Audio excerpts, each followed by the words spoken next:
আজ আমি তোমাদের এমন এক জায়গায় নিয়ে যাব যেখানে শ্রীকৃষ্ণ স্বয়ং তার ভক্তের শ্রাদ্ধ করেছিল।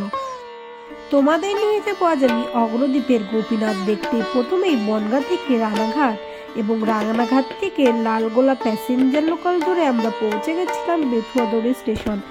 সেখান থেকে পার হেড 50 টাকার বিনিময়ে আমরা চলে গেলাম অগ্রদ্বীপের মেলায়।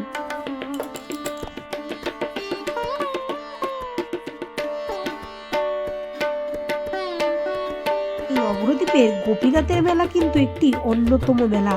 ভক্তের ভগবান গোপীনাথ, ভক্ত গোবিন্দ ঘোষের শেষ বয়সের পুত্রের কাজ করেছিল গোপীনাথ এবং তিনি তার মৃত্যু পরবর্তীতে শ্রাদ্ধ শান্তি করেছিলেন সাধারণ মানুষের মতন ধরা কাছা পড়ে।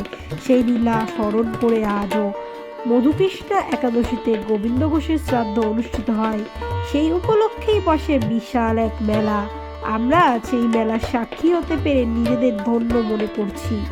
আপনাদের কাছে তুলে ধরছি সেই মেলারই কিছু অংশ।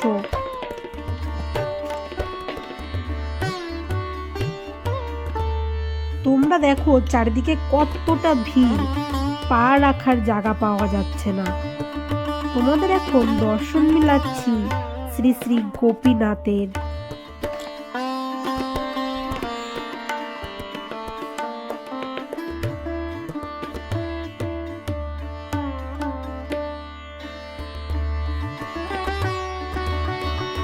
এছাড়াও কিন্তু মেলার মূল আকর্ষণে রয়েছে বৈষ্ণব আখড়া ও কীর্তনে আসরে ভক্তদের জন্য প্রসাদের ব্যবস্থা। ভিডিওটি ভালো লাগলে চ্যানেলটিকে সাবস্ক্রাইব করতে ভুলো না। দেখা হচ্ছে অন্য কোনো ভিডিওতে।